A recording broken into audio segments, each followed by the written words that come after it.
সংগ্রহ করা। ৭১ জানালে সকলকে স্বাগত জানাচ্ছি। আমি ফারজানা রূপা। আপনারা জানেন এই অনুষ্ঠানে আমরা সংবাদ নিয়ে কথা বলি, জানিয়ে দিই সংবাদের নানান ধরনের বিশ্লেষণ, প্রতি মুহূর্তে যে সকল খবর তৈরি হয় পৃথিবীর নানান অঞ্চলে, নানান দেশে, দেশের বিভিন্ন প্রান্তে, সে সকল খবরের আপডেট, খবরের সাথে যুক্ত মানুষেরা থাকেন আমাদের আলোচনার অংশ হিসেবে। আর খবরের যে সকল মাধ্যম, গণমাধ্যমের প্রতিটি শাখা, রেডিও, টেলিভিশন, ওয়েব পোর্টাল, যে সকল খবর তাতে প্রতি মুহূর্তে প্রকাশিত হয়, সেই সব খবরের আপডেটও আমরা জানিয়ে দিই আমাদের আলোচনার অংশ হিসেবে। আজও খবরের মানুষেরা যুক্ত আছেন আমাদের সাথে। ডিবিসি চ্যানেলের প্রধান নির্বাহী মঞ্জুরুল ইসলাম আছেন আমাদের সাথে, আছেন সাপ্তাহিক সম্পাদক গোলাম মুর্তজা। আপনাদেরও স্বাগত জানাচ্ছি এবং পর্যায়ক্রমে আবারও খবরের মানুষেরা নিশ্চয়ই আমাদের সাথে যুক্ত হবেন। আমরা আলোচনার জন্য অনেকগুলো খবর আছে। শুরু করতে চাই এই সময়ে সবচেয়ে বড় অর্থ কেলেঙ্কারির খবর। অর্থনীতি নিয়ে কথা বলবার সুযোগ আমাদের কম হয়, রাজনীতি, অপরাধ জগতের আলোচনার ভিড়ে সেই বাংলাদেশ ব্যাংকের রিজার্ভ কেলেঙ্কারির ঘটনার প্রতিবেদন মিলেছে। ঠিক ৭৫ দিন তদন্ত দলকে সময় দেওয়া হয়েছিল। ৭৫ দিনের মাথায় এসে এটিও বাংলাদেশে এক ধরনের নতুন উদাহরণ, নির্ধারিত সময়ের মধ্যে প্রতিবেদন দেওয়া, এবং সেই প্রতিবেদনে অনেক কিছুই পরিষ্কার করে বলেছেন তদন্ত দলের প্রধান, যদিও তার অনেকটাই এখন পর্যন্ত গণমাধ্যমে প্রকাশিত হয়নি। গোলাম মুর্তজা, বলা হচ্ছে যে এর মধ্য দিয়ে সুপারিশও করা হয়েছে কেমন করে এই টাকা ফেরত আসতে পারে, বা বাংলাদেশ ব্যাংকের কারা এর সাথে কোনভাবে জড়িত, বা আমি অনেকটা আশা করি যে দায়িত্ব কার, কতটা অবহেলার ঘটনা ঘটেছে সেটি হয়তো মোটা দাগে উঠে আসবে। আসলে কি এই অর্থ ফিরিয়ে আনার আর কোনো আশা দেখেন কিনা? বাংলাদেশের নাগরিক হিসেবে টাকাটি দিন শেষে ফেরত আসবে কিনা, এটাই তো আমাদের $1 মিলিয়ন কোয়েশ্চেন। না, আমাদের দুটি প্রশ্ন ছিল, দুটি।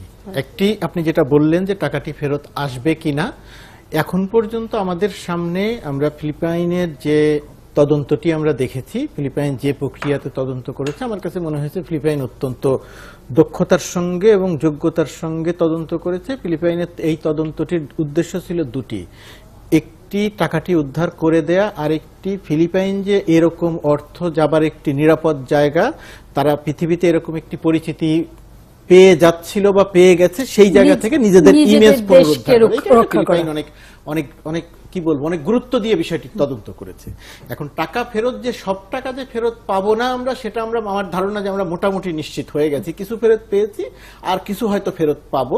এখন ডক্টর ফরাসউদ্দিনের রিপোর্টে কি আছে সেটা আমরা এখনো জানি না, পুরোটা প্রকাশিত হয়নি, এটি একটি দিক। আর ভালো দিক যেটা, যে আমাদের এইখানে আমাদের অর্থ চুরি হয়েছে, আমাদের অর্থ চুরি হওয়ার পরে যে ফিলিপাইনের কথা বললাম, তারা যতটা গুরুত্ব দিয়ে তদন্ত করেছে, আমাদের এইখানে আমরা কথা বলেছি, অনেক পক্ষে বিপক্ষে অনেক কথা বলেছি, কিন্তু আমাদের এইখানে সেই রকম গুরুত্ব দিয়ে পুরো বিষয়টি দেখার ক্ষেত্রে এক ধরনের শৈথিল্য ছিল। কিন্তু যে তিনজনকে নিয়ে যে একটি তদন্ত কমিটি হয়েছিল, যেটার প্রধান ডক্টর ফরাসউদ্দিন, তিনি একসময় বাংলাদেশ ব্যাংকের গভর্নর ছিলেন, অর্থনীতির মানুষ, অত্যন্ত দক্ষ একজন প্রশাসক হিসেবে তিনি স্বীকৃত। এরকম একজন মানুষকে প্রধান করা এবং সঙ্গে প্রযুক্তি বিশেষজ্ঞ ডক্টর কায়কোবাদের মতো মানুষকে এখানে রাখা, তার মানে হচ্ছে এই টিমটি নিয়ে তদন্ত, এই টিমটি নিয়ে কোনো সংশয় শুরু থেকে ছিল না। এবং ৭৫, আপনি যে কথাটি বললেন যে ৭৫ দিনের মধ্যে যে তারা রিপোর্টটি দিল, এবং ডক্টর ফরাসউদ্দিন গত কয়েকদিন বা গতকালকেও তিনি যে কথা বলেছেন, আজকে তিনি যে কথা বলেছেন, সেই কথা, তার ধরন, তার বডি ল্যাঙ্গুয়েজ, এই বিষয়গুলো দেখে মনে হয়েছে তিনি খুবই কনফিডেন্ট যে তাকে যে দায়িত্ব দেয়া হয়েছিল তিনি সেই দায়িত্বটি অত্যন্ত সুন্দরভাবে যোগ্যতার সঙ্গে পালন করেছেন। তার ফলে শৈথিল্য খুব বেশি খাটে কিনা শব্দটি, আপনি যেটি বলছিলেন যে ফিলিপাইন যে রকম ভাবে গুছিয়ে এনেছে বিষয়টি, না গুছিয়ে এনেছে বিষয়টি আমি বলছি সেই কারণে, যেন ফিলিপাইন সেটা সিনেটে শুনানি করেছে বারবার করে, কিন্তু আমাদের অর্থনীতি যেটা আলোচনা করতে গেলে অনেক লম্বা আলোচনা হবে। এই অনুষ্ঠানে আগেও বলেছি, আমাদের সংসদীয় বিষয়ক কমিটি আছে, তারা এই বিষয়গুলো নিয়ে সেইভাবে গুরুত্ব দিয়ে আলোচনা করেনি। এতগুলো টাকা চুরি হয়ে গেছে, আমাদের পার্লামেন্টে বিষয়গুলো নিয়ে আলোচনা হয়নি, আমি সেইটার কথা বলেছি। কিন্তু এই তদন্ত কমিটির কথা যেটা বলছেন, আমি তো বলছি যে এটা অত্যন্ত যোগ্য লোকদের নিয়ে কমিটি করা হয়েছে, তার প্রতি মানুষের আস্থা তৈরি হয়েছে, আমাদের আস্থা তৈরি হয়েছে, যে আমরা তাকিয়েছিলাম ডক্টর ফরাসউদ্দিনের দিকে, যে ডক্টর কায়কোবাদের দিকে, যে তারা এরকম একটি রিপোর্ট দিবেন। ভালো ব্যাপার যেটা আসছে, তারা তারা একটি রিপোর্ট দিয়েছেন। এখন আমাদের প্রত্যাশা, অর্থমন্ত্রী যে কথাটি বলেছেন যে এটি ওনার ওয়াদা যে আগামী 15-20 দিনের মধ্যে তিনি রিপোর্টটি পাবলিশ করবেন, প্রকাশ করবেন, যে 2 তারিখ পর্যন্ত, যেহেতু তিনি বাজেট নিয়ে ব্যস্ত, একেবারেই সঠিক কথা, খুবই সঠিক কথা। এখন আমরা যেটা দেখতে চাই, যেটা প্রত্যাশার জায়গা, যে 1 নাম্বার হচ্ছে রিপোর্টটি প্রকাশ করবেন, তদন্ত প্রতিবেদনটি। দ্বিতীয়ত আমাদের সামনে তদন্ত প্রতিবেদনের যে অভিজ্ঞতা আছে, সেই অভিজ্ঞতাটি আমাদের জন্য সুখকর নয়। কারণ শেয়ার বাজার কেলেঙ্কারি নিয়ে এই অর্থমন্ত্রী তদন্ত করেছিলেন, সেই তদন্তে অনেক কিছু ছিল, অধিকতর তদন্তের প্রয়োজন ছিল, কিন্তু সেই জায়গা আমরা জানি যে সেই জায়গাগুলো সেইভাবে প্রত্যাশিত ফলাফল আসেনি। কিন্তু যে আশার জায়গাটি এখন পর্যন্ত জিয়ে আছে, সেটি ধরে যদি আমরা আলোচনা এগোতে চাই, বড়ভাবে জিয়ে আছে, আশাবাদের খুব বড়ভাবে জিয়ে আছে আশাবাদের জায়গা। অন্তত যদি আমরা জানতেও পারি, যেটি ফরাসউদ্দিন তার তদন্ত প্রতিবেদন প্রকাশের সময় বলেছেন, যে যখন তারা শুরুর দিকে এক ধরনের আভাস দিয়ে এই তদন্ত নিয়ে বক্তব্য রেখেছিলেন, তখন তাদের অনেকটাই মনে হয়েছিল যে হয়তো বাংলাদেশ ব্যাংকের কেউ জড়িত নয়। সেই অবস্থান থেকেও তারা বলছেন যে তারা সরে এসেছেন। এখানে কিন্তু আমি একটু যোগ করি, ডক্টর ফরাসউদ্দিন কিন্তু একেবারে প্রথম দিন তদন্ত কমিটির দায়িত্ব পাওয়ার আগে থেকেই কিন্তু তিনি বলেছিলেন যে বাংলাদেশ ব্যাংকের শৈথিল্য ছাড়া, বাংলাদেশ ব্যাংকের কোনো না কোনোভাবে ভেতরের লোকজনের সম্পৃক্ততা ছাড়া এত বড় ঘটনা ঘটতে পারে না। এটা কিন্তু উনি শুরুতেই বলেছিলেন। তখন তিনি দায়িত্ব পাননি তখনই। আবার তারা এটি বলছেন যে শুরুতে তারা একভাবে এটি বলার পাশাপাশি তদন্তের প্রথম পর্যায়ে বাংলাদেশ ব্যাংকের কারো সম্পৃক্ততা নেই ধরে তারা ধারণা করেছিলেন। এই জায়গাটি থেকেও তারা সরে এসেছেন। আমরা তো শুরু থেকে একভাবে সাধারণ মানুষ হিসেবে ধারণা করতে পারছিলাম যে বাংলাদেশ ব্যাংকের কাউকে জড়িত না করে এত বড় চুরি আসলে সম্ভব নয়। ফলে টাকা উদ্ধার, তদন্ত হওয়া, পাশাপাশি জড়িতদের শনাক্ত করা, এটিও একটি বড় কাজ। এবং এই তদন্ত প্রতিবেদন আসলেই প্রকাশ হবে কিনা, বা শেয়ার কেলেঙ্কারির মতো এটিও হজম হয়ে যাবে কিনা, সেই শঙ্কা তো রয়ে যাচ্ছে। অবশ্যই জনাব গোলাম মুর্তজা যা বললেন, এর কিছুর সাথে আমি দ্বিমত করবার কোনো সুযোগ নেই। এর সাথে অতিরিক্ত যোগ করতে চাচ্ছি, যেই শঙ্কার কথা বললেন, আমাদের এখানে শেয়ার বাজার কেলেঙ্কারির কথা তিনি বলেছেন। এই অর্থমন্ত্রী, এই অংশটুকু আমি রিপিটই করছি, এই অর্থমন্ত্রীর নির্দেশেই তদন্ত কমিটি হয়েছিল। কিন্তু আমার শঙ্কার জায়গা, সেই তদন্ত কমিটি যখন রিপোর্ট দেয়, রিপোর্ট দেওয়ার পরে প্রকাশ করতে যে বিলম্বের ঘটনা ঘটে, এর মধ্যে কিন্তু আমাদের প্রত্যাশা এবং প্রাপ্তির মধ্যে একটা ব্যবধান তৈরি হয়ে যায়। ফলে ওই রকম একটি সংখ্যা, যদিও বাস্তব কারণেই, বাজেটের কারণে মাননীয় অর্থমন্ত্রী এই মুহূর্তে প্রকাশ করতে পারছেন না। এই জায়গায় আপনাকে থামিয়ে আমি মামুন রশিদ, সাবেক ব্যাংকার, অর্থনীতি বিশ্লেষক, তার বাসা থেকে আমাদের সাথে যুক্ত হবেন। আমি এই আলোচনায় কেবল মামুন রশিদ তিনি যুক্ত হবার অপেক্ষায় আছেন। আমার যেটা বলবার, যে তদন্ত রিপোর্টটা আমি নাগরিক হিসেবে, সাংবাদিক হিসেবে আমরা প্রত্যাশা করেছিলাম যেই মুহূর্তে, যেদিন তিনি জমা দিয়েছেন, তখনই সামগ্রিকভাবে অর্থমন্ত্রী উপস্থিতিতে মেজর ফাইন্ডিংস গুলো একটু জনগণের সামনে প্রকাশ করা। না হলে আমাদের মধ্যে অনাস্থার পাহাড় এমন বড় হয়েছে যে আমরা বিশ্বাস করতে পারি না আজকে যেই তদন্ত কমিটিটি যেই রিপোর্টটি জমা দিয়েছে এবং মাননীয় অর্থমন্ত্রী যে রিপোর্টটি প্রকাশ করবেন, এইটা সেই পূর্ণাঙ্গ রিপোর্টটি অথবা প্রকৃত তথ্যগুলো আমাদের সামনে আসবে কিনা, পূর্ণ সত্য আসবে কিনা, এই শঙ্কা রেখে আমি এইটুকু বলতে চাই, 2টি কারণে আমাদের এই তদন্তটি দরকার ছিল। একটি হলো এর জন্য দায়ী কারা, প্রধানত এর মধ্যে বাংলাদেশ ব্যাংকের মানুষ না বাংলাদেশ ব্যাংকের বাইরে সংশ্লিষ্ট, এটি নির্ণয় করা। তার চেয়ে বড় কথা, আমাদের গ্রাম্য একটি কথা আছে, চোর চুরি করে গেল সেটা বড় কথা না, চোর যে বাড়ি চিনে গেল সেই আশঙ্কা। বাংলাদেশ ব্যাংকের মতো যে রিজার্ভকে নিয়ে আমরা গর্ব করি, 28 ছাড়িয়ে 29 বিলিয়ন ডলার যেখানে আমাদের রিজার্ভ, সেই রিজার্ভের টাকা কিভাবে খোয়া গেল, তার চেয়ে বড় কথা ভবিষ্যতে যেন $1 না যায়, সেটাকে আমরা নিশ্চিত করতে চাই। সেই প্রহরীটুকু নিশ্চিত করবার জন্য আমাদের এই তদন্তটা বেশি জরুরি ছিল। আপনি এখন পর্যন্ত যা পদক্ষেপ দেখতে পেয়েছেন, তাতে কি আপনি নিশ্চিন্তে ঘুমোতে পারেন যে এই টাকা বা $1 চুরি হবে না, সেই রকম দুর্ভেদ্য দেয়াল গড়ে তোলা সম্ভব হয়েছে? সরাসরি উত্তর হচ্ছে না। তার কারণ হচ্ছে, বাংলাদেশ ব্যাংক যে উদ্যোগগুলি নিয়েছে এই ব্যাপারে আমার কোনো রকম সন্দেহ নাই। কিন্তু যেই মুহূর্তে আমরা এই আলোচনা করছি, আপনি জানেন মাত্র 48 ঘন্টা আগেই কিন্তু পৃথিবীর আরো অনেকগুলো দেশের সেন্ট্রাল ব্যাংক থেকে এই ধরনের টাকা হাতিয়ে নেবার অনেকগুলো ঘটনা ঘটেছে, যার খবর আমাদের কাছে আসছে। অর্থাৎ আমরা যতই নিরাপত্তা বেষ্টনী গড়ে তুলি, যারা দুর্বৃত্ত তাদের বেষ্টনী, তাদের সুচতুরতা, চাতুর্য আরো অনেক বেশি। ফলে তার সাথে পাল্লা দিয়ে প্রতি মুহূর্তে আমাদেরকে আপডেটেড থাকতে হবে। সেই ব্যবস্থা থাকার পরও আপনি যেমনটি বললেন, আমরা যারা সাধারণ নাগরিক সাংবাদিকরা কিন্তু প্রথম দিন থেকে আমরা বলছিলাম যে এইখানে এই অংশের কারো সম্পৃক্ততা ছাড়া এটা সম্ভব ছিল না। যখন দুঃখজনকভাবে আমাদের অভিভাবক এই রাষ্ট্রের অর্থ বিষয়ক মন্ত্রণালয়ের অভিভাবক মাননীয় অর্থমন্ত্রী প্রথম দিনই কিন্তু বলছিলেন, তিনি কিন্তু এক পক্ষকে দোষী করছিলেন, রিজার্ভ ব্যাংক দায়ী প্রথমে বলছিলেন। সেখান থেকে অন্তত আজকে ফরাসউদ্দিন সাহেবের এই রিপোর্টে এইটুকু মনে হচ্ছে যে রিজার্ভ ব্যাংকের বদলে তিনি সরে এসছেন এবং প্রকৃত দোষী ব্যক্তিকে, কারণ যারা নীতি নির্ধারক তারা যদি প্রথমে একটি নির্দেশনা দিয়ে দেন তদন্ত কমিটির পক্ষে কিন্তু তার থেকে সরে আসা কঠিন। তারপর আমাদের বাস্তবতায় জানি যাদেরকেই রাখা হচ্ছে অত্যন্ত সম্মানী মানুষ, ডক্টর ফরাসউদ্দিন বলেন, ডক্টর কায়কোবাদ, তারা আপোষহীন মানুষ, কিন্তু এই কথা তো উড়িয়ে দেওয়া যায় না। তারাই এই সরকারের কোনো না কোনো ভাবে নানান ভাবে সম্মানের জায়গায় হয়তো আজকে অধিষ্ঠিত না থাকলেও কালকে হবেন ইত্যাদি ব্যাপার ছিলেন। ফলে আমি যে জিনিসটা পরিষ্কার করে বলতে চাই, আমাদের এখানে এই রিপোর্টটি যত দ্রুত জনগণের সামনে প্রকাশ করা যায় ততটাই কল্যাণকর, এবং আমি সাংবাদিক হিসাবে প্রত্যাশা করব ওই রিপোর্ট প্রকাশের সময় কেবলমাত্র অর্থমন্ত্রী বা অর্থ মন্ত্রণালয় না, এই তদন্ত কমিটির 3 জন সদস্যকে আমরা পাশে দেখতে চাই।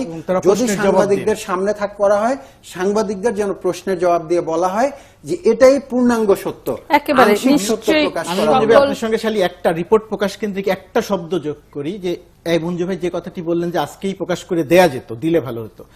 না দেওয়ার ক্ষেত্রে কি হয় দেখেন, একটা কালকের পত্রিকায় নানা রকমের সংবাদ থাকবে, বাংলাদেশ ব্যাংকের 4 জন জড়িত, বাংলাদেশ ব্যাংকের 6 জন জড়িত, তারাই সহায়তা করেছেন, এরকম নানা সংবাদ থাকবে। তার চেয়ে বড় ব্যাপার, এই মুহূর্তেও সামাজিক যোগাযোগ মাধ্যমে আমি যে বলছি সেরকম নানা রকমের সংবাদ, গল্প, গুজব, আশঙ্কা, শঙ্কা ছড়িয়ে পড়ছে। আগামী 10-15 দিন যতদিন প্রকাশ না হবে ততদিন পর্যন্ত এই গুজবটি ডালপালা মেলবে। সুতরাং যত গুজব কম ছড়াতে দেয়া যায় তথ্যটি প্রকাশ করা দরকার। এর সাথে আর 2টি তথ্য আমি যোগ করতে চাই। আপনি যোগ করবেন। আমি মামুন রশিদকে একটু টেলিফোনে নিয়ে নিতে চাই, এবং গুজবের ডালপালার বাইরেও তিনি যেহেতু একই অঙ্গনের মানুষ, তার কাছে বাড়তি কোনো তথ্য আছে কিনা এই তদন্ত প্রতিবেদন নিয়ে সেটিও নিশ্চয়ই আমাদের জানবার সুযোগ হবে। মামুন রশিদ, নিশ্চয়ই আপনি ওকে শুনতে পাচ্ছেন।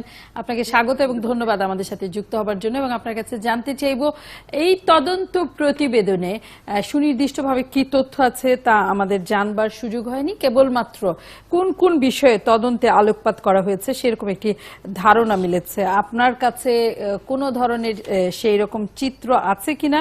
আর ফরাসউদ্দিন বলেছেন একটা আশাব্যঞ্জক চিত্র আমরা দিয়েছি যাতে করে এই অর্থ ফিরিয়ে আনা সম্ভব হবে। আপনি এই আশা দেখতে পান কতটুকু? আমি যতদূর জানি, অর্থ মন্ত্রণালয় কর্তৃক গঠিত তদন্ত কমিটির টার্মস অফ রেফারেন্সে আশাব্যঞ্জক কিভাবে টাকা ফিরে আনা হবে এই ধরনের কোনো টিওআর ছিল না। এটা ছিল এটি কেন ঘটলো এবং কারা ঘটিয়েছে, কি ধরনের গাফিলতি আছে, যেটাকে বলা হয় কোয়াজাই অ্যাকাউন্টেবিলিটি রিভিউ। এটার কারণটি কোনো ব্যক্তি হতে পারে, কোনো সিস্টেমের অপর্যাপ্ততা হতে পারে, কিংবা কোনো প্ল্যাটফর্মের সীমাবদ্ধতা হতে পারে। যে প্ল্যাটফর্ম বলতে delivery platform, IT delivery platform.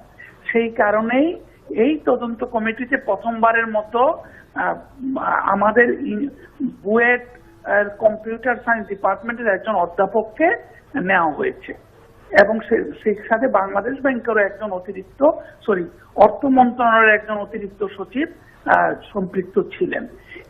এটা কোয়াজাই অ্যাকাউন্টেবিলিটি রিভিউতে দেখা গিয়েছে, যেটি আমরা পত্রিকান্তরে জানতে পেরেছি।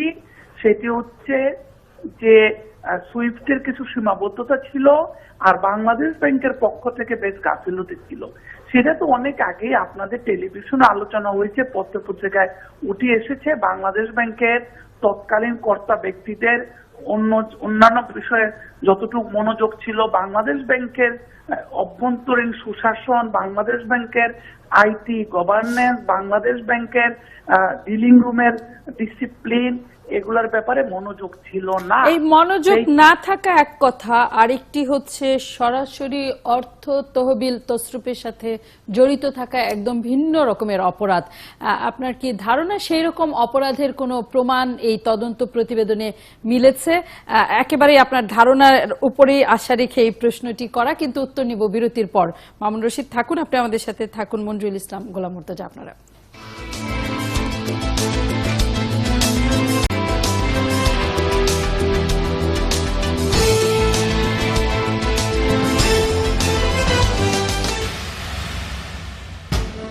রিজার্ভ চুরিতে আবারও সুইফটকে দায়ী করেছে তদন্ত কমিটি, শিগগিরই চূড়ান্ত প্রতিবেদন প্রকাশ। নাশকতা ও রাষ্ট্রদ্রোহ মামলায় বিএনপি নেতা আসলামের রিমান্ড শুনানি মঙ্গলবার ও 6 জুন। পণ্য বিক্রির প্রভাব নেই কাঁচাবাজারে, রমজানকে সামনে রেখে হু হু করে বাড়ছে দাম।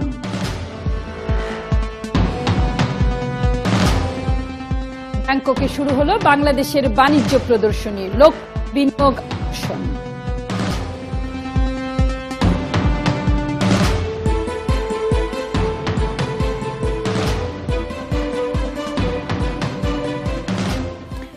চুরি নিয়ে যে খবরের ডালপালা ছড়াতে শুরু করবে এইরকম আলোচনায় ছিলাম আমরা বিরতির আগে, এবং ওয়েব পোর্টালগুলোর সবশেষ শিরোনাম দেখলেও বোঝা যায় যে এরই মধ্যে নানান রকমের খবর তৈরি হওয়া শুরু হয়ে গেছে, নানান রকম খবর যুক্ত হচ্ছে গণমাধ্যমে।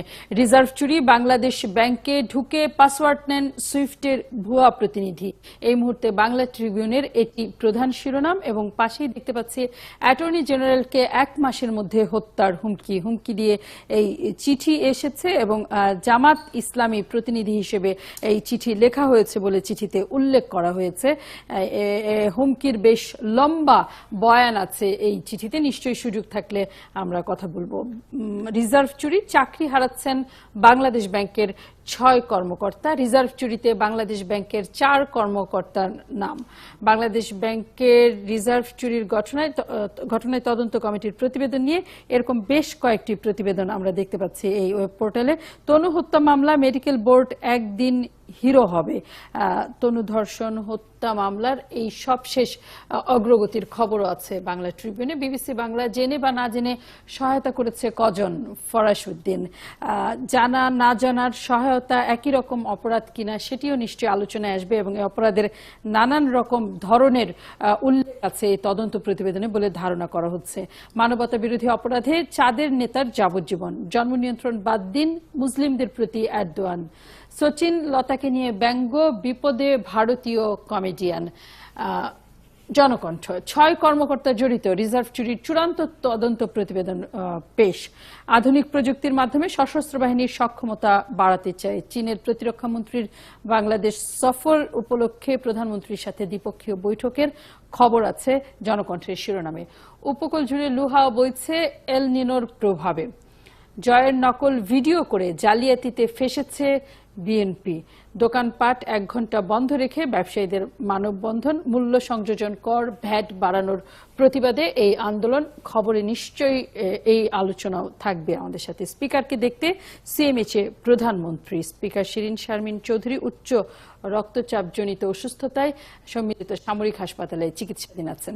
তনু হত্যা দ্বিতীয় ময়না তদন্ত প্রতিবেদন নিয়েই জট খুলছে। রিজার্ভ চুরি পূর্ণাঙ্গ প্রতিবেদন জমা। সমকাল অনলাইনে রিজার্ভ চুরি নিয়েও এই শিরোনাম আছে। রোজা ঈদে কঠোর নিরাপত্তা বলয়ে থাকবে রাজধানী। ঢাকা পুলিশ পুলিশ কমিশনারকে দেখতে পাচ্ছি। ধর্ম নিয়ে লেখায় লাইক দেওয়ায় শিক্ষক বরখাস্ত। BD news online. নারায়ণগঞ্জের এই ঘটনার পর বগুড়ার শেরপুরে ধর্ম অবমাননার অভিযোগ তুলে স্থানীয় একদলের দাবির মুখে হিন্দু শিক্ষকের বরখাস্ত হওয়ার খবরকে প্রধান শিরোনাম এনেছে এই মুহূর্তে। কেন্দ্রীয় ব্যাংকের কর্মীদেরও সম্পৃক্ততার ইঙ্গিত, একই তদন্ত প্রতিবেদন নিয়ে আরো একটি শিরোনাম। অতিরিক্ত ব্যয় দেখিয়ে অর্থ আত্মসাৎ। আশুলিয়ার ব্যাংক ডাকাতি মামলার রায় মঙ্গলবার। স্বরাষ্ট্রমন্ত্রী এরই মধ্যে বলেছেন সকল বিদেশি হত্যাকাণ্ডের তদন্ত শেষ পর্যায়ে, শিগগিরই সকল মামলার চার্জশিট দেওয়া হবে। অ্যাটর্নি জেনারেলকে হত্যার হুমকি, এটিও আছে খবরের শিরোনাম হিসেবে। প্রথম আলো, সিমের সংযোগ বিচ্ছিন্ন না করার নির্দেশনা চেয়ে আবেদন। আমরা জানি যে রি-রেজিস্ট্রেশন চলছে, আগামীকালই এই রি-রেজিস্ট্রেশনের নির্ধারিত সময় শেষ হয়ে যাচ্ছে, সরকার নির্ধারিত। অ্যাটর্নি জেনারেলকে ফের হত্যার হুমকি, সিএমএইচ স্পিকারের শয্যা পাশে প্রধানমন্ত্রী।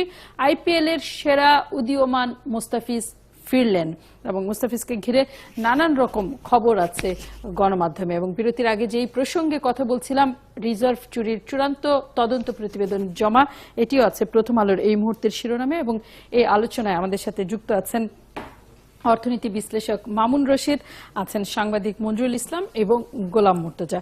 মামুন রশিদকে বিরতির আগে যেই প্রশ্ন রেখে আলোচনায় গিয়েছিলাম সেখান থেকেই ফিরতে চাই আবারও, এবং 6 জন কর্মকর্তা, 4 জন কর্মকর্তা, এইরকম নানান শিরোনাম আমরা ওয়েব পোর্টালগুলোতে দেখলাম।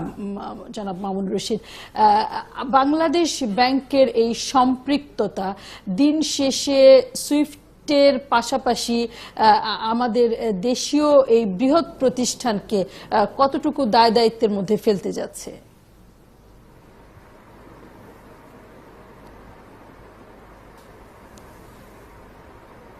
আসছিল যেখানে সবাই ঢুকে পড়ে।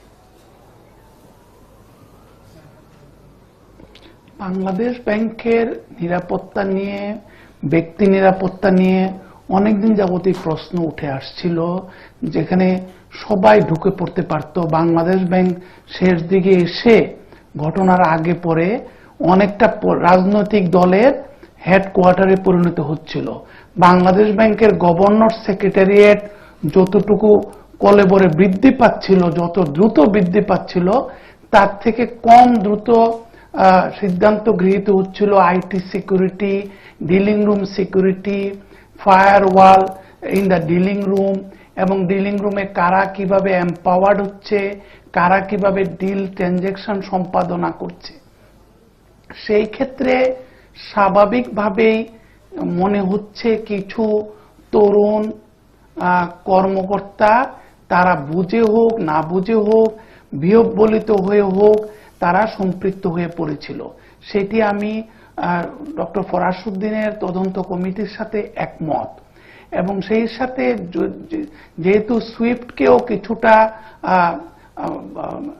নজরদারিতে আনা হচ্ছে কিংবা দায়ী করা হচ্ছে, এই ক্ষেত্রে আমি বলবো যে সুইফট ঠিকভাবে কাজ করেছে কিনা, সুইফটের কাজটি দেখভাল করার দায়িত্বও কিন্তু ছিল বাংলাদেশ ব্যাংকের আইটি ফায়ারওয়াল, বাংলাদেশ ব্যাংকের ডিলিং রুম পরিচালনা, বাংলাদেশ ব্যাংকের ট্রানজাকশন সম্পাদনের ক্ষেত্রে দায়িত্বপ্রাপ্ত কর্মকর্তাদের। মামুন রশিদ, পরিষ্কার যে দুইটি বিষয় আপনি আনলেন। গোলাম মুর্তজা, কিন্তু আবার যদি আমরা বলি, একটি হচ্ছে যেটি মামুন রশিদ বলছিলেন যে দায়িত্বে অবহেলা, যদি আমরা এক শব্দে বলি বাংলাদেশ ব্যাংকের, একটি হচ্ছে দায়িত্বে অবহেলাজনিত অপরাধ, আরেকটা হচ্ছে অপরাধের সাথে যুক্ত থাকার অপরাধ।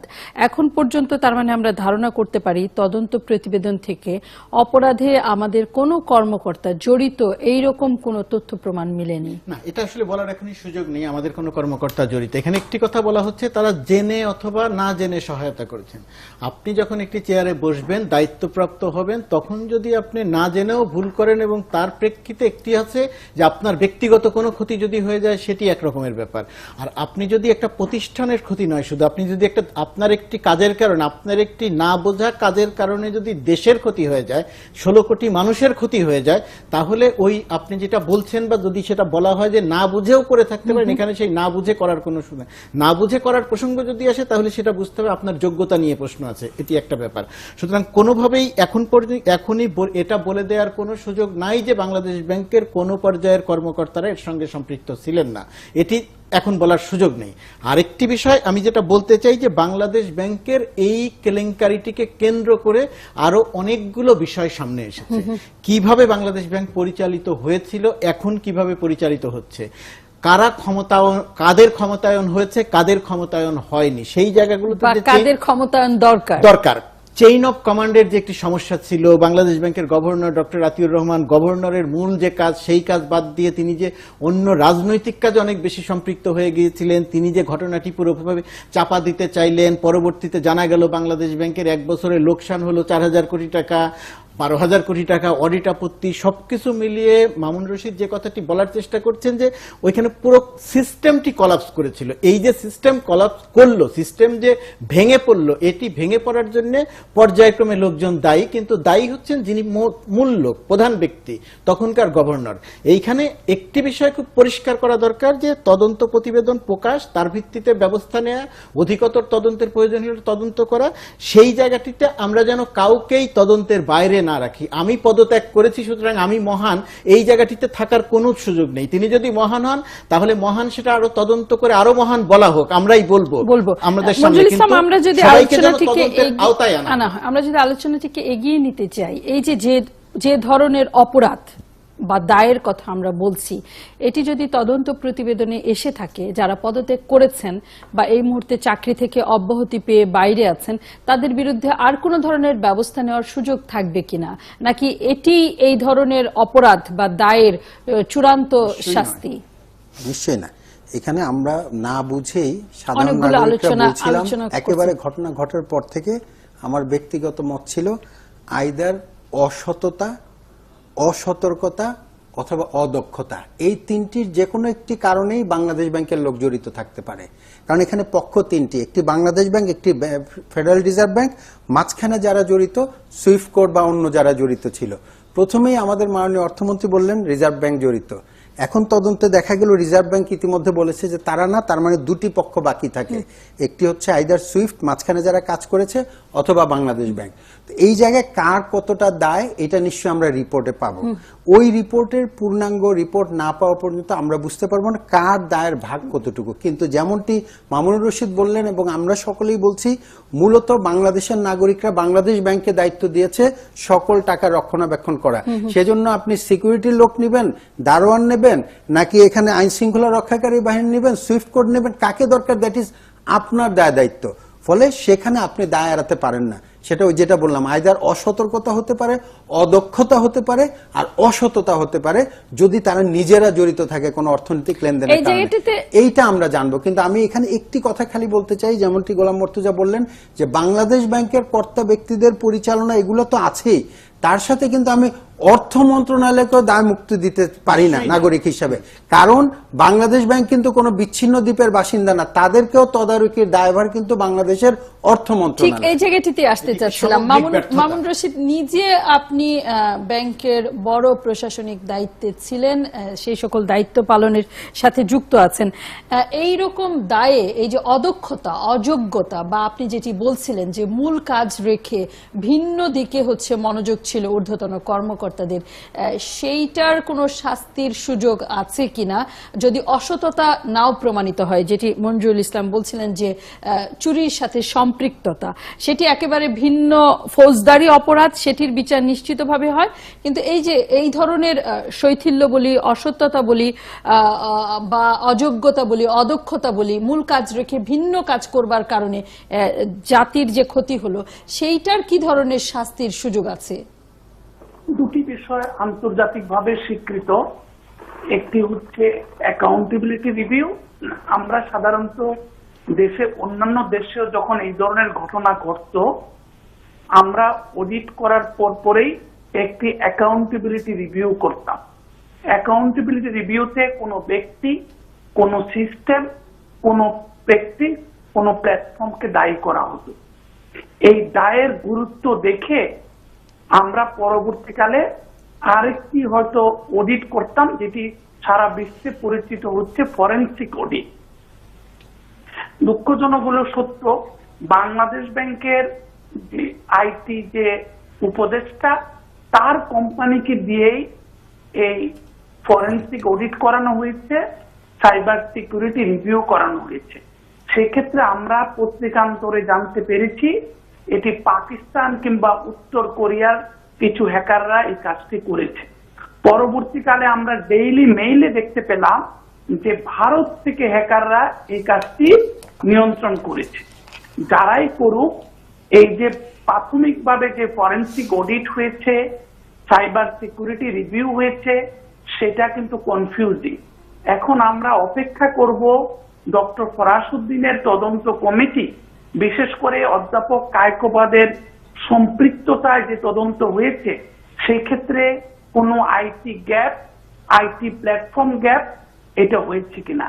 দ্বিতীয় হচ্ছে, আমরা যতদিন পর্যন্ত আমরা একটি প্রপার ফ্রড ইনভেস্টিগেশন না করব, যেটি সারা পৃথিবীতে ফরেনসিক অডিট হিসাবে পরিচিত, তা না হলে আমাদের প্রকৃত দোষীদেরকে বের করা সম্ভব নাও হতে পারে। আরেকটি সুন্দর প্রশ্ন আপনি করেছেন যে যে তাদেরকে এখনো দায়ী করে আইনের আওতায় আনা যাবে কিনা, যেহেতু তারা পদত্যাগ করেছেন কিংবা তাদেরকে সরিয়ে দেওয়া হয়েছে। সেই ক্ষেত্রে অবশ্যই আইনের বিধিবিধান রয়েছে, আমরা যে কোনো সময় একটি অ্যাকাউন্টেবিলিটি রিভিউ করতে পারি।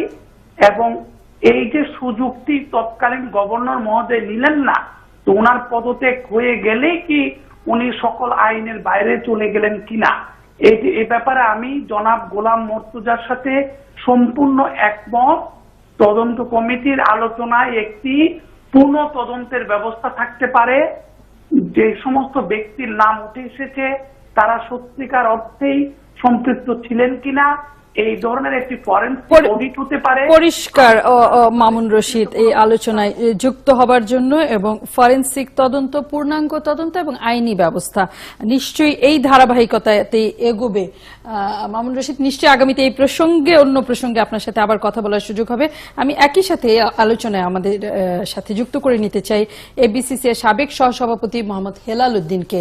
মূল্য সংযোজন করের নানান প্রস্তাব প্রতিবাদে ব্যবসায়ীরা আজ 1 ঘন্টা মানববন্ধন কর্মসূচি পালন করেছেন।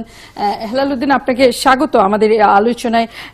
আমরা শুনেছি, খবরে দেখেছি, পত্রিকাতেও পড়েছি আপনাদের ক্ষোভের কারণগুলো।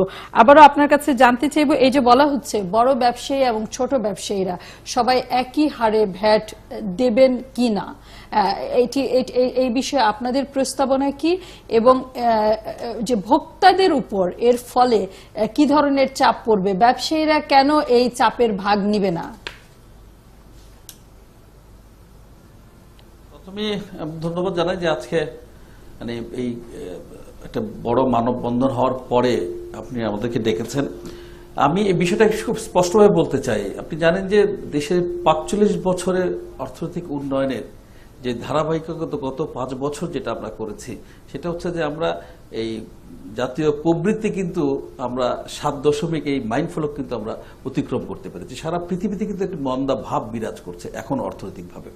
সেই ক্ষেত্রে কিন্তু আমরা এগিয়ে যাচ্ছি এবং দেশটা অর্থনৈতিকভাবে যতগুলো সূচক সবগুলো কিন্তু আমাদের একেবারেই প্রতিকূলে।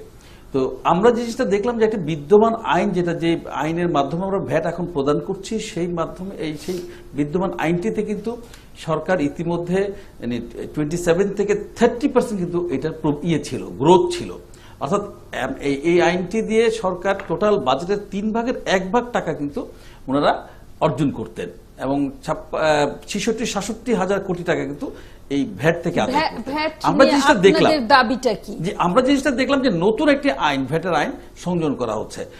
আমাদের প্রশ্ন হচ্ছে যে আইনটি দিয়ে আমরা এবং এনবিআর বলেন, রাষ্ট্র বলেন, সবাই মিলে কিন্তু আমরা এই আইনটিকে নিয়ে আমরা আমাদের প্রবৃত্তি এত ভালো, আমাদের গ্রোথ এত ভালো ছিল, সেই ক্ষেত্রে নতুন একটা আইনের কোনো প্রয়োজন আছে কিনা, এই জায়গাটা হচ্ছে আমাদের প্রথম সমস্যা। ভ্যাট নিয়ে সবসময় কোনো আইন হলে তো একইভাবে আপনারা প্রতিবাদ জানান, ব্যবসায়ীরা একই রকম ভাবেই তো মাঠে নামে। আপনার মনে আছে যে আমরা কিন্তু ভ্যাট নিয়ে প্রতিবাদ করি না, আমরা জিনিসটা আমরা কিন্তু শুধু কিছু সুপারিশ মালা তুলি। এইবার কিন্তু আমাদের সুপারিশ মালা, আমরা আজকে যে জিনিসটা ঘটেছে আপনি দেখেছেন যে সারা ঢাকা শহরে ব্যবসায়ীরা একেবারে সউদ্যোগে কিন্তু রাস্তায় নেমে এসেছেন। নতুন আইনটির কথা আপনি বলছেন, এই আইনটি হলে সমস্যাটা কি হবে? প্রথম সমস্যা হচ্ছে যে প্রত্যেক ক্ষেত্রে আপনি পানির থেকে শুরু করে, গ্যাস থেকে শুরু করে, বিদ্যুৎ থেকে শুরু করে সকল পর্যায়ে 15% ভ্যাট আরোপ করবে। এখন আমরা 4% ভ্যাট দিচ্ছি। অতএব আমাদের জীবনযাত্রা প্রত্যেকের উপরে প্রভাব পড়বে। এই হলো 1 নম্বর সমস্যা। 2 নম্বর সমস্যা হচ্ছে পৃথিবীর কোনো দেশে একেবারে 15% একটি হারে ভ্যাট আদায় কোথাও করা হয় না। আমরা কিন্তু বারবার বলেছি এটাকে স্ল্যাব করে দেওয়ার জন্য, আমরা সেই কাজটি আমরা পাচ্ছি না। আরেকটি বিষয় যেটা সবচেয়ে বেশি আমাদের সমস্যার সৃষ্টি হবে, আমাদের দেশে কিন্তু এখন আমরা মনে করি যে 75 থেকে 80% শিল্প হচ্ছে ক্ষুদ্র এবং মাঝারি, ব্যবসায়ীও ক্ষুদ্র এবং মাঝারি 70 থেকে 80%। সেই ক্ষেত্রে আমাদের কিন্তু এই যে বড় একটি অংশ তারা কিন্তু রেয়াত নিতে পারছে না। ভ্যাটের যে সুযোগটি আছে, ভ্যাটের যে সুবিধাটা আছে, সেটা হচ্ছে যে আপনি যে 15% দিয়ে এসছেন আগে, সেটা কিন্তু পরে আপনি সেটা রিয়াত পাচ্ছেন, সেটা রিয়াতটা কিন্তু নিতে পারছেন না, বিকজ এখানে আপনি সমস্ত হিসাবপত্রগুলো রাখতে হবে। এখন প্রশ্ন হচ্ছে ছোট ব্যবসায়ীরা কিন্তু প্রতিদিনই বাজার থেকে মাল কিনে এনে ওনারা মাল তৈরি করেন, আর বড় ব্যবসায়ীদের সুবিধা হচ্ছে ওনারা সারা বছর হয়তো 4টা বা 5টা কনসাইনমেন্ট আনেন, তাদের কাগজ কলম ঠিক থাকে। কিন্তু যারা ছোট ব্যবসায়ী তাদের কিন্তু সেই জায়গাটা সমস্যার সৃষ্টি হয়। আমরা সেই জায়গা আমরা বলেছি যে আমরা কিন্তু ওই জায়গাটায় মানে প্যাকেজ সিস্টেমে করে দাও, অথবা হেলাল উদ্দিন আপনি থাকুন। মঞ্জুল ইসলাম, একটি কথা যেটা আমি বলছিলাম যে ভ্যাট মূল্য সংযোজন কর মানেই ব্যবসায়ীদের প্রতিবাদ, এটি আমাদের একেবারে, যতই হেলাল উদ্দিন অস্বীকার করুক না কেন এই আলোচনায়, আমরা সংবাদকর্মী হিসেবে এরকম খবর প্রতি বছর কভার করে থাকি। আর তার বাইরে আজকের সংবাদেও আমরা যেটি দেখছিলাম যে এই যে ক্ষুদ্র ব্যবসায়ীরা এটির বাড়তি একটা শিকারে পরিণত হবে, ফলে এটির সমন্বয় আসলে কিভাবে সম্ভব বা আদৌ দরকার আছে কিনা? অবশ্যই সমন্বয় তো দরকার। আমাদের এখানে এই ভ্যাট সহ আপনি যেমনটি বললেন যে ব্যবসায়ীরা বাজেটের আগে হলে পরেই প্রতিবাদ করেন, এটি একটি বাস্তবতা। আরেকটি বাস্তবতা বলি, আমরা যারা ভোক্তা তারা কিন্তু ভ্যাটের আওতা থেকে মুক্ত হই না কখনো। আমরা যখন যে কোনো কিছু রেস্টুরেন্টে যাই, দোকানে যাই, জামা কাপড়ের দোকান থেকে ভোগ্য পণ্য সবকিছুতে ভ্যাট দিতে হয়। আমার কাছে এই ব্যাপারে আমি হেলাল সাহেব সহ সকলেই আমাদের প্রতিবেশী, প্রতিদিন আমরা তাদের সাথে দেখা হয়, দোকানের কারণে হোক, ব্যবসার কারণে, বন্ধুত্বের কারণে। আমি নাগরিক হিসেবে যেটা মনে করি যে বাংলাদেশ যেভাবে এগিয়ে যাচ্ছে, কর ছাড়া এটা এগিয়ে যাওয়ার কোনো পথ নাই। আমাদের মূল সংকটটা সমাধান করতে হবে, সেটা হচ্ছে আমাদের করের আওতাটা বাড়াতে হবে। আমরা যেই ভ্যাট দেই, যেই ব্যবসায়ীরা ভ্যাট নেয়, সেই ভ্যাটটা পৌঁছে কিনা সরকারের কোষাগারে, এই জায়গাটায় বড় একটি ফাঁক রয়ে গেছে। আমি মনে করি এই জায়গাটা নিশ্চিত করা দরকার প্রথমে। তারপরে আপনি যেটি প্রশ্ন করলেন যে এর মধ্যে সমন্বয় দরকার কিনা, অবশ্যই। এখন উনি যেটি বললেন যে বড় ব্যবসায়ীরা ভ্যাট দেয়, তাদের খাতা কলমে লেখা থাকে, ছোটরা দেয় না, কিন্তু আলটিমেটলি আমাদের আবার কিন্তু অভিজ্ঞতা উল্টো। বড় ব্যবসায়ীরা দেন, খাতায় লেখা আছে, কিন্তু সেই খাতাটা শেষ পর্যন্ত ওখানে একটি খাতা থাকে না, একাধিক খাতা থাকে। এই ধরনের তথ্য কিন্তু সাংবাদিকদের কাছে আছে। ফলে আমি কারো বিরুদ্ধে ব্লেম গেম না। আমি মনে করি বাংলাদেশের অগ্রগতির জন্য আমার ট্যাক্স দরকার। ট্যাক্স ছাড়া আমি বাংলাদেশ রাষ্ট্রের কাছ থেকে সুবিধা পাবো না, কিন্তু যে ট্যাক্স দেয় তার উপরে অত্যাচার না বাড়িয়ে করের আওতাটা, নেটটা বাড়াতে হবে। কিন্তু আবার এটিও তো ঠিক মঞ্জুরুল ইসলাম, আমাদের দেশে যে চিত্রের কথা হেলাল উদ্দিন বললেন, অনেক নতুন উদ্যোক্তা যাদের পক্ষে আসলে এই কাগজ কলমের হিসাবের মধ্যে ঢোকা সম্ভব হয় না, তাদের কি করণীয়? কর নিশ্চয়ই আমরা দিব। এখানে কর বা ট্যাক্স বা যেটাই বলি, যে নামেই বলি না কেন, একটি দেশের নাগরিক হিসেবে, সেটা ব্যবসায়ী হোক, চাকরিজীবী হোক, কর অবশ্যই আমাদের দিতে হবে, আমরা দিব। এই যে মঞ্জু ভাই যে কথাটি বললেন শেষের অংশে, যে যার যেটা দেয়ার কথা তিনি সেটা দিচ্ছেন কিনা, দেখেন সারা পৃথিবীর যাদের টাকা আছে তারা একটা চেষ্টাই থাকেন কি করে এটিকে কম দেখানো যায়, কম দেয়া যায়। সেই সমস্ত দেশেই ব্যবসায়ীরা সক্ষম হন কম দেখাতে, যে সমস্ত দেশের সরকারের সক্ষমতা কম থাকে। বাংলাদেশের মতো দেশে এটি থাকে। এখন এখানে প্রশ্ন হচ্ছে, কর অবশ্যই দিতে হবে, ভ্যাট অবশ্যই দিতে হবে। এখন সেটা কত, কাদের কাছ থেকে? সরকারের চলার জন্য টাকা লাগবে, তো টাকা না হলে সরকার চলবে কিভাবে? সেটা হেলাল সাহেবও জানেন, আমরা সবাই জানি টাকা লাগবে। এখন বিষয়টি নির্ভর করছে যে প্রক্রিয়াতে এতদিন ভ্যাট নেওয়া হতো, এখন এই নতুন আইনটির কারণে আপনি যে গড়ে 15%, এটি কিন্তু শুধু ব্যবসায়ীদের, এটা কিন্তু ভোক্তা হিসেবে একেবারে সাধারণ জনমানুষের উপর একটা বড় চাপ।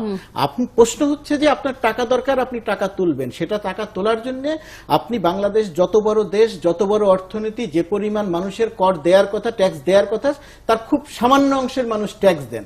আমাদের যেহেতু রাষ্ট্রীয় সক্ষমতা নিয়ে বড় প্রশ্ন আছে, সেই কারণে আমরা এই পরিধিটা বাড়াতে পারছি না। আমরা পরিধি না বাড়াতে পারার, আমার টাকা দরকার, আমি এমন মানুষদের উপরেই চাপ দিচ্ছি যে মানুষদের উপরে চাপ পড়ার কথা নয়। এটি একটি ব্যাপার, এই জায়গাটি আমাদের দেখা দরকার এই নতুন আইনটির ক্ষেত্রে। এই জায়গাটিতে আমি অনেকখানি ব্যবসায়ীদের সঙ্গে একমত। আরেকটি জায়গা যে সরকারের সক্ষমতা বাড়ানো দরকার। সক্ষমতা বাড়ানো দরকার এই কারণে যে আপনার চুরি, দুর্নীতি, অন্যায়, অনিয়ম, অপচয়, এইগুলো বন্ধ করা দরকার। একটি রাষ্ট্র থেকে ৭৬,০০০ কোটি টাকা পাচার হয়ে যাবে, একটি ব্যাংক থেকে ৮,০০০ কোটি টাকা চুরি হয়ে যাবে, ৪,০০০ কোটি টাকা চুরি হয়ে যাবে, একটি ফুটপাত আপনার কি বলে নতুন ইট থাকা অবস্থাতে বাজেট চলে আসছে বরাদ্দের টাকা খরচ করার জন্য, ঢাকা শহরে এখন আবার ওই ইট তোলার, ইট লাগানোর একটি উৎসব শুরু হয়েছে। এই যে রাষ্ট্রীয় অপচয়, এই জায়গাগুলোতে সক্ষমতা বাড়াতে হবে, নজরদারি বাড়াতে হবে। হেলাল উদ্দিন, আপনাকে অনেক ধন্যবাদ আমাদের সাথে যুক্ত হবার জন্য। এবং নিশ্চয়ই এই ভ্যাট আইনে কিন্তু ভ্যাট হচ্ছে এমন একটি কর পদ্ধতি, একেবারে একজন মানে হতদরিদ্র থেকে শুরু করে রাষ্ট্রপতি পর্যন্ত এটার সঙ্গে সম্পৃক্ত। আমরা সবাই কিন্তু ভ্যাট দিচ্ছি, যারা আমরা ভোক্তা প্রত্যেকে ভ্যাট দিচ্ছি। সেই জায়গাটা আমাদের প্রতিবাদের জায়গাটা হচ্ছে একটি, সেটি হচ্ছে যে সবাইকে যদি 15% করা হয়, যেটা মর্তুজা ভাই বললেন, আমি খুব কারেক্টলি উনি বলেছেন এবং ওনার সঙ্গে আমি পূর্ণভাবে একমত, যে যদি এইভাবে আমাদের উপর ভ্যাটটা তৈরি করা, আমাদের ভয়টা কিন্তু একটি জায়গায়, সেটি হচ্ছে যদি আমাদের উন্নয়নটা থেমে যায়, যদি এনবিআর যে সাফল্য সাফল্য বিগত দিনে দেখিয়েছেন যে 66-67 হাজার কোটি টাকা ভ্যাট থেকে এসছে। যদি নতুন আইনের কারণে সেইখান থেকে সরকার পিছিয়ে যায়, সেই ক্ষেত্রে কিন্তু আবার উন্নয়নটা বাধাগ্রস্ত হবে। এই জায়গা থেকে আপনার এই শঙ্কার জায়গা নিশ্চয়ই সংশ্লিষ্টরা, দায়িত্বশীলরা মাথায় নেবেন। ধন্যবাদ হেলাল উদ্দিন আমাদের সাথে যুক্ত হবার জন্য। আবার ফিরবো আলোচনায় বিরতির পর।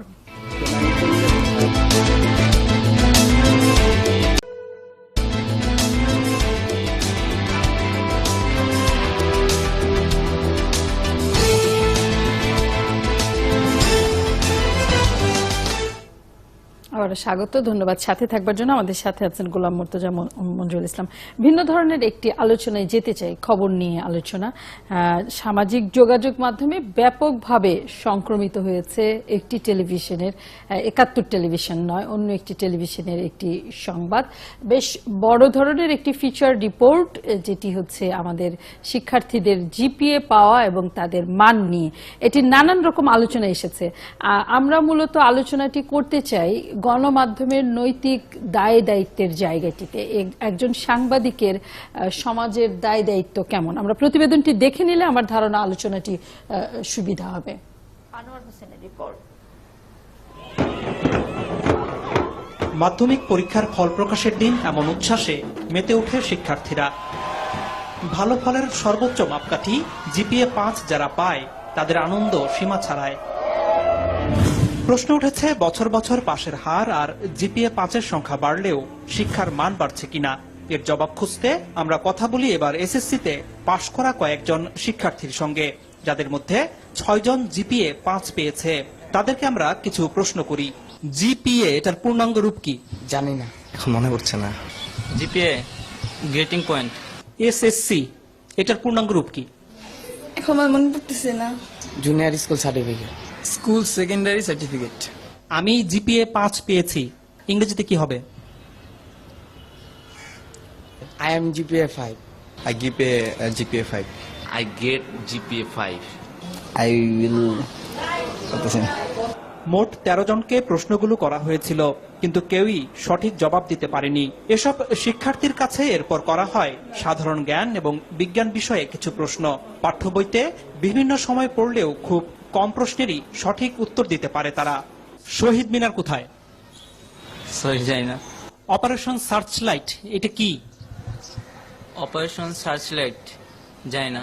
অপারেশন করার সময় যে লাইটটা জ্বালায় ওইটা হয়তো জানি, কিন্তু তার বেশি কিছু জানি না। 25শে মার্চ কাল রাতে পাকিস্তানি হানাদার বাহিনী যে প্ল্যানিং করে আমাদের দেশে হঠাৎ আক্রমণ করে, ওইটাকে অপারেশন সার্চলাইট বলা হয়। শহীদ বুদ্ধিজীবী দিবস কবে? শহীদ বুদ্ধি দিবস জানি না। 17 আগস্ট। 10 ডিসেম্বর। আন্তর্জাতিক মাতৃভাষা দিবস কবে? জানি না। স্বাধীনতা দিবস কত তারিখে? স্বাধীনতা দিবস 16 ডিসেম্বর। বিজয় দিবস কবে? বিজয় দিবস হচ্ছে 26শে ডিসেম্বর। জাতীয় স্মৃতিসৌধ কোথায়? জাতীয় স্মৃতিসৌধ হচ্ছে পাই না। রণসঙ্গীত কে রচনা করেছে? পারি না। রবীন্দ্রনাথ ঠাকুর। বাংলাদেশের জাতীয় সঙ্গীতের রচয়িতা কে? কাজী নজরুল ইসলাম। মাউন্ট এভারেস্ট কোথায়? ইংল্যান্ড। তুমি সায়েন্সে পড়েছ। পিথাগোরাস কে? একজন ঔপন্যাসিক। নিউটন কোন তত্ত্বের জন্য বিখ্যাত? জানি না। আইনস্টাইনের কোন তত্ত্ব কি তোমাদের পড়িয়েছে? আইনস্টাইন না, নিউটনের পড়ছি, কিন্তু আইনস্টাইনের পড়ি নাই। নিউটনের তত্ত্বটা কি, নাম কি? গাছ থেকে মানে আপেল পড়ে যেই তত্ত্বটার নাম কি? নামটা মনে নেই। বাংলাদেশের বর্তমান রাষ্ট্রপতির নাম কি? বাংলাদেশের বর্তমান রাষ্ট্রপতির নাম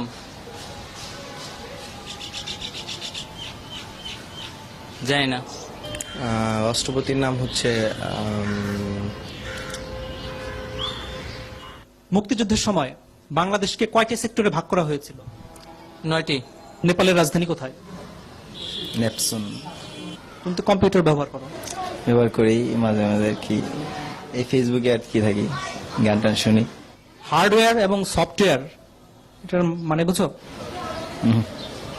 জানি না। তোমরা কি পাঠ্য বইয়ের বাইরে কোনো বই পড়ো? এমনি মানে গল্পের বই পড়ি। কার গল্প? রবীন্দ্রনাথ ঠাকুরের গল্পের বই পড়ি। রবীন্দ্রনাথ ঠাকুরের একটা গল্পের নাম বলো তো। শিক্ষাবিদরা বলছেন জিপিএ 5 পেয়ে ভালো শিক্ষার্থীর তকমা নিলেও জ্ঞান অর্জনের দিক থেকে পিছিয়ে আছে তারা। আমরা এই পর্যন্ত দেখে এরপর শিক্ষা ব্যবস্থা নিয়ে বিশেষজ্ঞদের বক্তব্য আছে। দুইটি আলোচনা এখানে হতে পারে। একটি হচ্ছে শিক্ষার মান নিয়ে, নিশ্চয়ই এটি নিয়ে আমরা অনেক হরহামেশাই কথা বলি, কিন্তু যে সামাজিক যোগাযোগের মাধ্যম নিয়ে কথা বলছিলাম সেখানে মূলত শিক্ষার মান নিয়ে আলোচনার বাইরে অনেক বেশি প্রশ্ন উঠেছে সাংবাদিকতার মান নিয়ে, সাংবাদিকের নৈতিক দায় দায়িত্বের মান নিয়ে। বিশেষ করে শিশুদের যদি ধরি আমরা, এই সকল শিশু শিক্ষার্থীদের চেহারা প্রকাশ করা, তাদের এই না পারা বা ব্যর্থতার মুখোশ উন্মোচন করা বা উপরের জায়গা থেকে তুমি করে প্রশ্ন করা, এই বিষয়গুলো একজন সাংবাদিক বা এরকম অনুসন্ধানের জন্য তো আবার সাংবাদিককে প্রশ্ন করতেই হবে। মঞ্জুল ইসলাম। হ্যাঁ, এটা একেবারেই সাংবাদিক হিসেবে কাঠগড়ায় দাঁড়িয়ে যদি বলি, দুই রকম বক্তব্য। একটি হচ্ছে যে আমরা যারা গণমাধ্যমের সাথে জড়িত এবং সাংবাদিকতার ছাত্র, আমরা শিখেছি যে গণমাধ্যমের মূলত তিনটি কাজ: to inform, two educate, two entertain. Basic কাজ যদি ধরে নেই, ইনফর্ম করব, আমরা এন্টারটেইন করব, একই সাথে এডুকেট করা আমাদের দায়িত্ব। তো এই এডুকেট করা মানে শিক্ষকতার এডুকেট না, তার মানে সার্বিকভাবে সমাজকে এক ধরনের সচেতন করে তোলা। সেই তিনটা জিনিস কিন্তু আমরা মাথায় রাখি। কখনোই আমরা প্রত্যেক রিপোর্টার বা সাংবাদিক বেরোবার সময় বলে দিই না যে এই তিনটা কাজ করা। যারা সাংবাদিকতা না পড়ে সাংবাদিকতা করছেন তারাও জানেন এই কাজগুলোই করেন ঘুরিয়ে ফিরিয়ে। ফলে সেইখানে আমরা যেই কারণে বলি সাংবাদিকতার দায়িত্ব থেকে দায়, এই বিষয়গুলো সেখান থেকে এই রিপোর্টটিকে একভাবে দেখা যায়। আরেকটা হচ্ছে যদি আমি সমালোচনা করি, কতগুলো জিনিস আছে হয়তো এই রিপোর্টটাতে আমি অভিভাবক হিসেবে যদি আমার কোনো সন্তানের চিত্র বা আমার কোনো শুভাকাঙ্ক্ষীর চিত্র তুলে ধরে আমি লজ্জিত হব, কিন্তু একই সাথে এর চেয়ে কি বড় লজ্জা না সমাজ হিসাবে, যে আমাদের সমাজটাকে, আমাদের শিক্ষা প্রতিষ্ঠানগুলো আমরা শিক্ষাদানের মধ্য দিয়ে কোন জায়গায় নিয়ে যাচ্ছি। ফলে দুটাকে যদি আমি কখনো আমরা বলি না যে আপনাকে বৃহত্তর আমার স্বার্থের জন্য ক্ষুদ্রতর ত্যাগ স্বীকার করতে হয়। প্রশ্ন উঠেছে যে শিক্ষার্থীদের চেহারা ব্লার করে দেওয়া যেত কিনা, ঢেকে দেওয়া যেত কিনা, তাহলে আজকে সামাজিকভাবে সে যে হেয় তো হচ্ছে, কোনো সন্দেহ নেই, এবং লাখো শিক্ষার্থীর মধ্যে থেকে এই 6 জনকে সিঙ্গেল আউট করে ফেলা হয়েছে। এবং সামাজিক যোগাযোগ মাধ্যমেই আমাদের নানান সহকর্মীরা যারা মূলত প্রবাসী, তারা এবং সাংবাদিকতায় আমরা জানি উন্নত বিশ্বে অভিভাবকদের অনুমতি ছাড়া বা এরকম সিঙ্গেল আউট করা রীতিমতো অপরাধ। গোলাম মুর্তজা।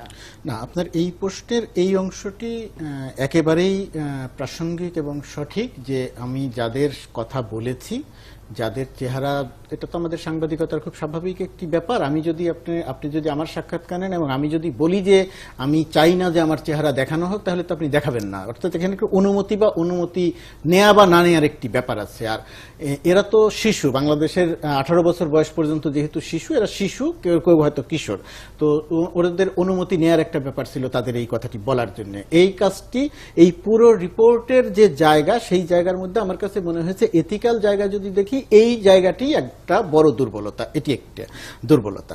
আর এর বাইরে আমাদের যে আলোচনাটি এই রিপোর্টটা নিয়ে করা দরকার, আপনি যেটা পরের অংশে দিতে চাচ্ছিলেন, আমি সেখানে একটি বলি যে দেখেন, আমার ঘরে ময়লা আছে, এখন আমি সেই ময়লাটি কি কার্পেট দিয়ে ঢেকে রেখে পরিচ্ছন্নতার ভাব করব, নাকি সেই ময়লাটি পরিষ্কার করব? আলোচনাটিতে বিরতির পরেই আসতে হচ্ছে গোলাম মুর্তজা। বিশেষ করে শিশুদের অধিকার, শিক্ষার্থীদের অধিকার বা মান বাঁচিয়ে ময়লাটিকে ঢেকে রেখে পরিষ্কার করা সাংবাদিক হিসেবে আমাদের দায়িত্ব নিয়ে মূলত আমাদের দীনতা, একাডেমিক স্ট্যাটাস, জিপিএ এর এই উল্লঙ্ঘন, এগুলো নিয়ে আমরা অনেক কথা বলি, অনেক কথা বলেছি, কিন্তু এই কথাটি এর সঙ্গে প্রাসঙ্গিক, খুবই প্রাসঙ্গিক।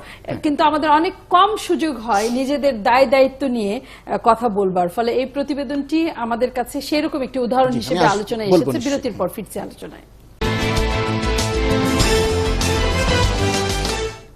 ধন্যবাদ সাথে থাকবার জন্য। দেখছেন 71 জার্নাল, আমাদের সাথে আছেন মঞ্জুল ইসলাম, গোলাম মুর্তজা। বিরতির আগে গোলাম মুর্তজা, আমি যেটা বলছিলাম যে আমি এখন কার্পেটের নিচে ময়লা রেখে দিব না ময়লাটা পরিষ্কার করব, আমি ওই নীতিতে বিশ্বাস করি যে ময়লাটা পরিষ্কার করতে হবে। আর ময়লাটি যখন পরিষ্কার করব, তখন সেই ময়লা পরিষ্কার করার জায়গাটিতে কিছু ধুলা উড়বে। এখন সেই ধুলা আমার চেষ্টা থাকবে কত কম উড়িয়ে সেটিকে পরিচ্ছন্ন করা যায়। এখন এইখানে অবশ্যই এই শিশু বা কিশোরদের চেহারা না দেখিয়ে তাদের কথাটা প্রচার করা দরকার ছিল। সেই দিক দিয়ে যদি চেহারা না দেখিয়ে প্রচার করা হতো, আমি একেবারে শতভাগ এই রিপোর্টটার পক্ষে থেকে, যে রিপোর্টার কাজ করেছে, যে টেলিভিশন এটি প্রচার করেছে, সেটিকে আমি শতভাগ প্রশংসা করতাম। শতভাগ প্রশংসা না করলেও এই জায়গাটি আমি এথিক্যাল জায়গাতে, যতখানি রিপোর্টার তার বাইরে রিপোর্টিং এর পরবর্তীতে যাদের দেখার দায়িত্ব ছিল, তারা যদি এই কাজটি একটু করতেন, তাহলে আমরা যারা এখন এই কাঠগড়ায় দাঁড়িয়ে কথা বলছি, এটা তো আমার দায়, আপনার দায়, সবার দায়, সম্পাদকীয় নিশ্চয়ই জায়গার তাদের কাজের সবার কথা। দায়। তো ওটি না হলে হতো, না হলে ভালো হতো ওই কাজটি করা গেলে। আর একটি প্রসঙ্গ এসেছে যে এই রিপোর্টটি, কেউ কেউ অনুরোধ বলছেন যে এই রিপোর্টটি করা ঠিক হয়নি, কেউ কেউ বলছেন যে এটি এথিক্যালি যেহেতু যায় না, এটি এখন উইথড্র করে নেওয়া উচিত। কিন্তু এই জায়গাটিতে আমার বক্তব্য, মঞ্জু ভাই যেটা বলেছেন যে আমাদের সাংবাদিকতার তো আরো অনেকগুলো দায়িত্বের মধ্যে একটি সমাজে কি ঘটছে সেই জিনিসটিকে দেখানো তো আমার দায়িত্ব। এক একটি পরীক্ষা আসছে, পরীক্ষার দিন আধা ঘন্টা থেকে 1 ঘন্টা আগে প্রশ্নপত্র ফাঁস হচ্ছে, আমরা গণমাধ্যমে বিষয়গুলো নিয়ে সেইভাবে রিপোর্ট করছি না। কেন করছি না? এটি আমাদের কোন এথিক্সে বাধা দিচ্ছে আমি জানি না। আজকে যে এই যে শিশু কিশোরদের যে দেখাচ্ছি, এই দায় তো ওই শিশু কিশোরদের নয়, এই দায় তো আমাদের দায়। এই কারণে গত প্রায় 10 বছর ধরে এই যে এক নাগারে প্রশ্নপত্র ফাঁসের যে উৎসব শুরু হলো, মেডিকেলের পরীক্ষা থেকে শুরু করে প্রাইমারি স্কুল পর্যন্ত, আমরা কেউ এটিকে স্বীকার করলাম, কেউ এটিকে অস্বীকার করলাম, কেউ এটিকে ধামাচাপা দিলাম। এটা তো আমি এর নিয়ে তো খুব বড় কোনো কাজ করলাম না। আমি পরীক্ষায় পাশ করানোটাকেই প্রধান ব্যাপার করে নিলাম। এই দায় কি শিশু কিশোরদের? ওরা কি বলেছিল যে আমাকে পাশ করিয়ে দাও? আমরা আমাদের সিস্টেম দিয়ে, আমরা আমাদের নীতির দুর্বলতা দিয়ে এই কাজটি আমরা করেছি। সুতরাং এই রিপোর্টটি আমাদের শিক্ষা ব্যবস্থার যে ক্রম অবনতিশীল একটি জায়গাতে আছি, একটি দেশ 45 বছর বয়স, সেই দেশের এত প্রতিকূলতার মধ্যেও, আমি শেষ করি, এত প্রতিকূলতার মধ্যেও সেই দেশের অর্থনীতি এগিয়ে যাচ্ছে। কিন্তু যে দেশের মানব সম্পদ উন্নয়ন যেটি মূল মন্ত্র হওয়ার কথা, সেই জায়গাটি একটা চূড়ান্ত অধপতন হচ্ছে। শিক্ষা মন্ত্রণালয়, আমাদের শিক্ষাবিদ, আমাদের গণমাধ্যম, কারো কাছে এই বিষয়টি যতটা গুরুত্ব পাওয়ার কথা ছিল ততটি গুরুত্ব পায় নাই। সুতরাং এই শিশু কিশোরদের লজ্জা নয়, লজ্জা আমাদের সবার, লজ্জা অভিভাবকদের, লজ্জা শিক্ষাবিদদের, লজ্জা রাজনীতিবিদদের। যাদের কথা বলছেন তাদের কাছে মনে হতে পারে অভিযোগগুলো ঢালাও। কোনো মন্তব্য মঞ্জুর ইসলাম, না হলে অন্য একটি বিষয়ে আমি ছোট করে একটু বলতে চাই। এটাই আমি সাম আপ করতে চাই এইভাবে যে এখানে দুটি সংকট। একটি হচ্ছে এটি ভবনের পিলারের সংকট, পিলারে ক্ষত হয়েছে, সেই ক্ষতর চিত্রটি আমরা তুলে ধরতে গিয়েছি। তুলে ধরতে গিয়ে আমি আইনটা মানলাম কি মানলাম না, তার মানে সাংবাদিকের দায়িত্ব পালন করলাম কিনা। আমার এই বিরতির মধ্যেই মনে হচ্ছিল রানা প্লাজা কাভার করতে গিয়ে আপনি যেভাবে জীবনের ঝুঁকি নিয়ে রিপোর্ট করেছেন, এরও কিন্তু তীব্র সমালোচনা আমরা শুনেছি, পক্ষে অসংখ্য কথাও শুনেছি। আমরা বিডিআর বিদ্রোহের সময় অন্যান্য টেলিভিশন চ্যানেলে, সংবাদ চ্যানেলে যারা কাভার করেছেন, পক্ষ বিপক্ষ শুনেছি। কিন্তু সেই চিত্রগুলো ফুটে উঠেছিল বলেই তুলে আনা হয়েছিল, কিন্তু অনেক ক্ষতকে আমরা সারানোর চেষ্টা করেছি। এর ফলে সাংবাদিকতার নীতিমালা কোথাও লঙ্ঘিত হয়েছে কি হয়নি, যেটা মুর্তজা বললেন, এটা তো সম্পাদকীয় ইনস্টিটিউট যারা, তাদের অনেকটা দায়। ফলে আমি মনে করি আমাদের টেলিভিশন সাংবাদিকতার বয়স, যেটা বিরতির মধ্যে বলছিলাম, 2 দশক পার হয়নি। আমরা এখনো পাশ্চাত্য হিসাবে আমরা বয়সন্ধির মধ্যে আছি যদি বলা যায়। এই জায়গায় আমরা আমাদের দায়িত্ব পালন করব। হয়তো আমি সাংবাদিক হিসাবে মনে করি চেহারাটাকে পেছন দিক থেকে ছবি তোলা যেত, ব্লার করা যেত, আপনি যেটা বললেন, কিন্তু তাতে তো আমার মূল ক্ষতটি থেকে আমি কিছুতেই ঢাকতে পারতাম না। ফলে আমরা ভবিষ্যতে সতর্ক হব, কিন্তু এই সমালোচনার দায় আমরা যেন এই ক্ষতগুলো তুলে আনা থেকে যেন আমরা সরে না যাই, সেটাও আমরা একেবারে, মানে সাংবাদিকের মূল দায়িত্ব থেকে যেন আমরা সরে না যাই। মঞ্জুর ইসলাম, ধন্যবাদ গোলাম মুর্তজা। ইচ্ছে ছিল অ্যাটর্নি জেনারেল মাহবুব আলমকে যে হুমকি দেওয়া হয়েছে সেই খবর নিয়েও কথা বলবার, সময় সংকট। আগামীকাল দেখা হবে একই সময়ে, থাকুন ৭১-এ।